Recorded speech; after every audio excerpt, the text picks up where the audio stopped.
let's give credit to Mitch McConnell on this too, because, he wanted this to end as well. Yeah. Tuberville caved. Let's be clear. He should have caved 6 months ago. We have too many performance artists in the U.S. Congress and in the U.S. Senate right now.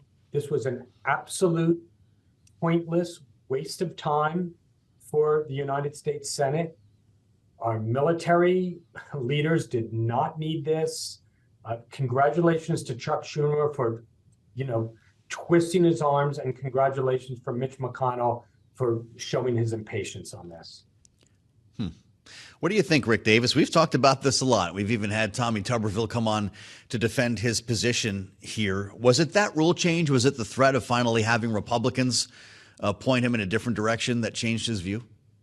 Yeah, absolutely. I mean, nothing else actually happened. In fact, as I understand from the reporting, he even said that the deal he would like to do is he'll lift the hold on 400 nominations for confirmation if Republicans chose to vote against the standing rule that would have undermined his ability to block any of them. So, look, I mean, nobody wanted to change this Senate rule. They shouldn't have had to, as Jim Kessler said, that none of this should have been happening along the way. Tommy Tuberville, the coach, did a lot to diminish our military and his sort of performance art around abortion.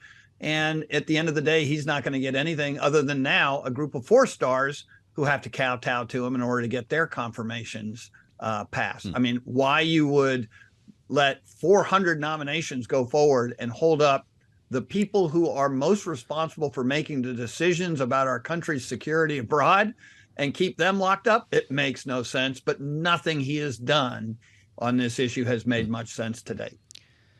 What is the point of that, Jim? Is that sort of the equivalent of the top 1%, they're elitists or something? He's disparaged high-ranking generals before, saying their staff does all the work. Is that the point of that delineation with the 4 stars? So you're asking me to get into the head of the senator from Alabama here. It's not a place I generally try and tread. I think he's trying to get some big leap of showing that he's still standing on some sort of principle while he beats a belated, but at this point, hasty retreat. There's this myth that there's wokeness in the Army and in the military that I think is I think it plays on social media and on some cable channels.